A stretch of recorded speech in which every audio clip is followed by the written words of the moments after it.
조선 왕조실록에 니네 엄마는 노비랑 바람난 여자다라는 식의 충격적인 패드립이 버젓이 기록되어 있다는 사실 혹시 믿어지십니까? 우리가 흔히 상상하는 조선의 모습은 어떻습니까? 은은한 묵향이 감도는 사랑방, 빳빳하게 풀먹인 하얀 도포를 입은 선비들이 서로에게 허리를 굽히며 이보게 하시게 하며 고상한 대화를 나누는 장면일 겁니다. 동방일지국이라는 타이틀 아래 예의와 염치를 목숨보다 중요하게 여겼던 나라.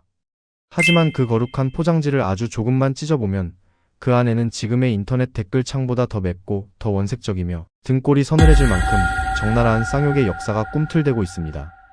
오늘 타임체이스는 박물관 유리 진열장 속에 갇힌 죽은 역사가 아니라 누군가의 입에서 튀어나와 상대방의 고막을 찢고 가슴에 비수를 꽂았던 펄떡이는 조선의 욕설, 그 중에서도 가장 금기시되었던 패드립의 현장으로 여러분을 안내하려 합니다. 시간을 거슬러 올라가 봅니다. 지금으로부터 약 600년 전 조선 초기의 어느 날입니다. 한양의 뒷골목 피막골 어귀에는 해가 뉘엿뉘엿지면서 탁한 막걸리 냄새와 돼지 비계 굽는 냄새가 진동을 합니다. 당시 기록에 따르면 한양의 대기는 맑았으나 인구 밀집 구역의 하수구, 즉 개천에서는 오물 섞인 악취가 풍겨왔다고 하죠. 그 냄새에 취하고 술에 취한 사내들의 목소리가 높아집니다. 그런데 이 저작거리의 취객들만 욕을 했을까요? 아닙니다. 진짜 충격적인 욕설은 저작거리가 아닌 나라의 녹을 먹는 관리들의 입에서, 그것도 가장 엄숙해야 할 조정 한복판이나 공식적인 회식 자리에서 터져나왔습니다. 태종 13년, 서기 1413년 11월에 차가운 바람이 불던 날이었습니다. 당시 날씨 기록을 보면 음참, 즉 날이 흐리고 참혹할 정도로 으스스했다고 적혀 있습니다. 이날의 주인공은 하윤이라는 인물입니다. 그는 술자리에서 거나하게 취했습니다. 조선의 술은 도수가 꽤 높았습니다. 당시 유행하던 청주는 알코올 도수가 15도에서 20도. 사이 빈속에 몇 잔만 들이켜도 금세 정신이 혼미해질 정도였습니다. 술기운이 오르자 하윤의 눈빛이 풀리고 억눌려 왔던 불만이 터져나옵니다. 그는 자신의 상사 혹은 정치적 척대 관계에 있던 이들을 향해 입에 담지 못할 말을 내뱉습니다. 실록 사관은 이 장면을 기록하며 붓을 떨었을 겁니다. 차마 임금에게 올릴 정사에 쌍욕을 그대로 적을 수는 없었기에 추언, 즉 추악한 말이라고 점잖게 포장했지만 그 맥락을 뜯어보면 부모를 들먹이는 욕설이었음이 분명합니다. 더욱 구체적인 사례를 볼까요? 태종 이방원. 그는 철혈 군주였습니다. 왕권에 도전하는 자는 처남이든 동생이든 가차없이 목을 쳤던 인물이죠. 그런 태종 앞에서도 술에 취해 혀가 꼬인 신하들은 실수를 연발했습니다.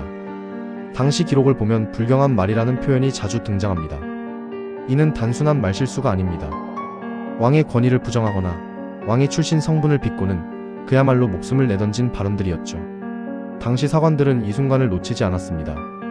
사관은 왕의 곁을 그림자처럼 따라다니며 왕이 내뱉은 한숨소리, 헛기침 소리, 심지어 왕이 말에서 떨어졌을 때 이 일을 사관에게 알리지 말라고 했던 그 말까지 적었던 지독한 기록광들이었습니다. 그들이 신하들의 욕설을 놓쳤을 리가 없죠. 조선 왕조실록 곳곳에는 어미를 욕했다, 아비를 능욕했다라는 기록이 산재해 있습니다. 특히 노비가 주인을 혹은 평민이 양반을 향해 욕설을 퍼붓는 하극상의 현장도 기록되어 있습니다. 세종 11년 1429년의 기록을 봅시다. 이날은 유난히 덥고 습한 여름이었습니다. 한양의 기온은 30도를 웃돌았고 불쾌지수가 극에 달해 있었죠. 노비 막동이라는 인물이 등장합니다. 이름에서 알 수 있듯 그는 가장 밑바닥 인생을 사는 사내였습니다. 땀에 절은 삼배옷, 집신 밖으로 튀어나온 거친 발가락, 며칠을 씻지 못해 꾀죄죄한 몰골. 그런 그가 주인 양반의 부당한 처사에 격분했습니다. 주인이 쌀 배급을 줄이거나 이유 없이 매질을 했을지도 모릅니다. 막동이는 참지 않았습니다. 그는 주인의 면전에 대고 소리쳤습니다. 내 놈의 어미가 종놈과 붙어먹어서 너를 낳지 않았느냐. 이 한마디, 이 짧은 문장이 불러온 파장은 실로 엄청났습니다. 조선은 철저한 신분제 사회이자 유교 사회였습니다. 충과 효는 국가를 지탱하는 두 기둥이었습니다. 그런데 노비가 주인의 부모, 그것도 어머니의 정조를 의심하고 비하하는 발언을 했다. 이것은 단순한 모욕죄가 아니었습니다. 체제에 대한 도전이자 강상죄에 해당하는 중범죄였습니다. 당시 형조위 관리들은 이 사건을 접하고 경악을 금치 못했습니다. 형조 판서는 즉시 수사관을 파견합니다. 붉은 관복을 입은 관리들이 포졸들을 대동하고 막동이를 끌고 갑니다. 막동이는 형틀에 묶입니다. 형틀은 거친 소나무로 만들어져 있었고 그 위에는 핏자국이 거무죽죽하게 배어 있었습니다. 신문이 시작됩니다. 곤장이 허공을 가르며 살갗을 파고드는 소리, 탁, 탁, 하는 파열음이 관아의 담장을 넘어 쩌렁쩌렁 울립니다. 하지만 막둥이는 억울했을 겁니다. 주인이 먼저 자신의 부모를 욕보였을 수도 있으니까요. 그러나 법은 냉정했습니다. 조선의 법전인 대명률은 윗사람을 욕하는 행위에 대해 엄격한 처벌 규정을 두고 있었습니다. 특히 노비가 주인을 욕하면 교형, 즉 목을 매다는 사형에 처할 수도 있는 중죄였습니다. 우리는 여기서 잠시 멈추어 당시 욕설의 사회학적 의미를 짚어봐야 합니다. 왜 그들은 그토록 위험한 패드립을 멈추지 않았을까요? 그리고 사관들은 왜 그 더러운 말들을 굳이 국보급 기록 유산에 남겨두었을까요? 사실 조선 사람들에게 욕설은 일종의 해방구였습니다. 꽉 막힌 신분질서, 숨막히는 예법, 가문과 기근으로 이어지는 고단한 삶 속에서 말로라도 상대를 짓밟지 않으면 미쳐버릴 것 같은 스트레스가 있었던 것입니다. 실록에 등장하는 욕설 사건들을 시간대별로 분석해보면 흥미로운 패턴이 발견됩니다. 흉년이 들어 쌀값이 폭등하고 전염병이 창궐하던 시기에 백성들 사이의 고소, 고발과 욕설 관련 사건이 급증한다는 점입니다. 성종시대로 넘어가 보겠습니다. 성종은 학문을 사랑하고 신하들과 토론하기를 즐겼던 비교적 온화한 군주였습니다. 하지만 성종시대에도 혀의 전쟁은 멈추지 않았습니다. 성종 8년 조정의 고위 관료들 사이에서 추잡한 스캔들이 터집니다. 술자리에서 서로의 가문을 들먹이며 내 아비가 과거의 역적의 지방과 혼사를 논하지 않았느냐는 식의 인신공격이 오간 것입니다. 이는 단순한 욕설을 넘어선 정치적 매장이었습니다. 상대방의 아킬레스건을 건드려 사회적으로 매장시키려는 고도의 심리전이었죠. 당시 사헌부의 감찰들이 이 내용을 낱낱이 기록해 왕에게 보고합니다. 보고서를 받아든 성종의 표정이 어땠을까요? 미간을 찌푸리며 혀를 찼을 것입니다. 사대부의 채통이 땅에 떨어졌구나. 하지만 진짜 패드립의 끝판왕은 따로 있습니다.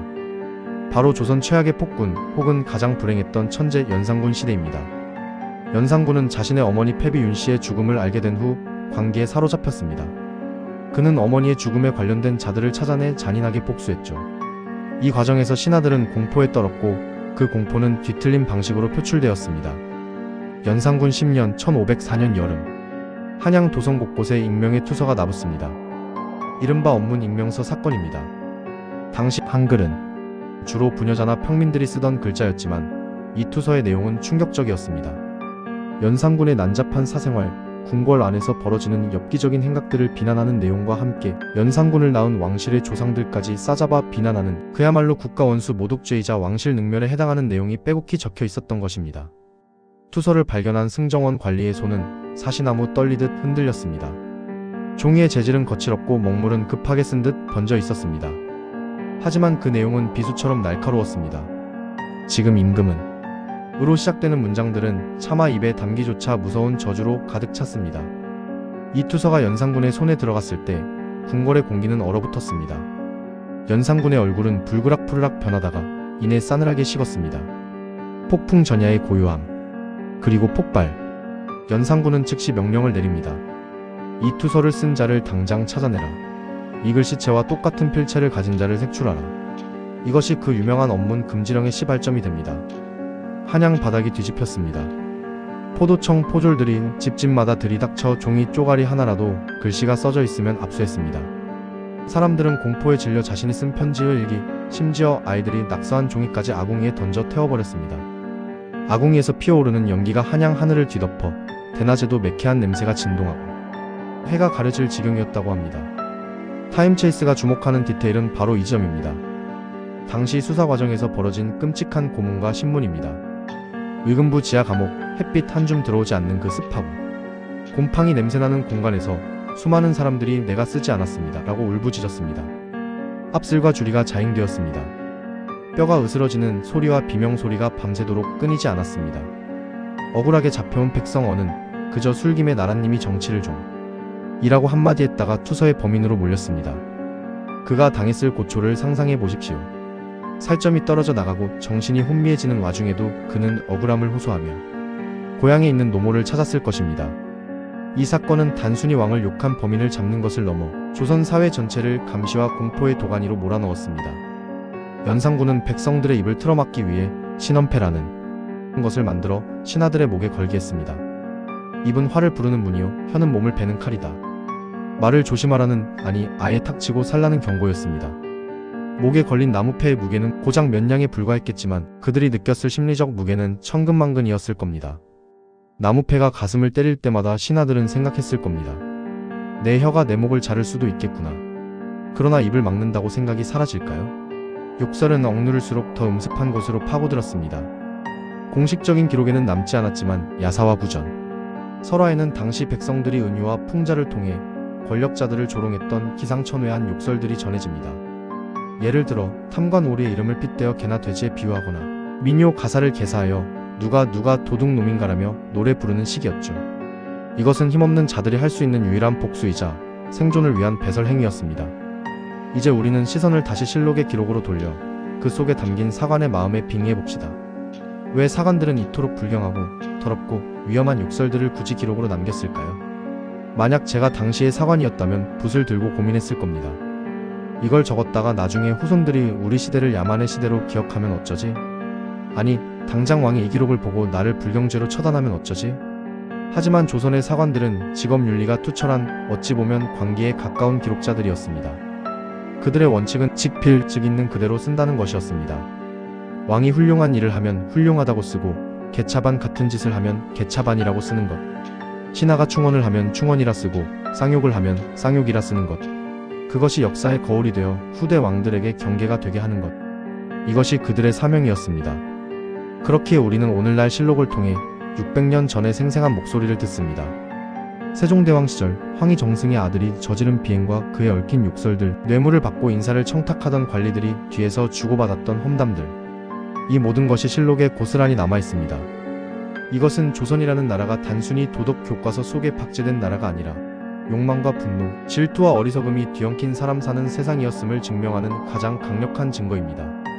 특히 흥미로운 것은 왕들조차도 사적인 자리에서는 꽤나 거친 입담을 과시했다는 점입니다. 태종 이방원은 신하들이 말을 듣지 않을 때 어리석은 놈들 이라며 호통을 치기 일쑤였고, 선조는 임진왜란 당시 무능한 장수들을 향해 육두문자에 가까운 비난을 퍼부었습니다. 왕도 사람이었습니다. 스트레스를 받으면 화를 내고 화가 나면 거친 말이 튀어나오는 지극히 인간적인 존재였던 것입니다. 실록은 그 인간적인 민낯을 가감없이 보여줍니다. 이야기를 마무리하며 다시 한번 처음에 던졌던 질문을 생각해봅니다. 조선 왕조실록에 적힌 패드립, 그것은 단순한 가십거리일까요? 아닙니다. 그것은 엄격한 유교 사회의 틈새를 뚫고 나온 인간 본성의 절규이자 억압된 사회 분위기를 보여주는 바로미터였습니다. 상상해 보십시오. 500년 뒤 미래의 후손들이 지금 우리가 남긴 인터넷 댓글과 SNS 기록을 보며 21세기 대한민국을 연구한다고 말입니다. 그들은 우리의 욕설 속에서 무엇을 읽어낼까요? 치열한 경쟁 사회의 피로감, 젠더 갈등, 빈부격차에 대한 분노? 아마도 조선의 사관들이 남긴 기록과 크게 다르지 않을 것입니다. 형태만 바뀌었을 뿐 욕설 속에 담긴 인간의 희로애락은 시공간을 초월하여 연결되어 있습니다.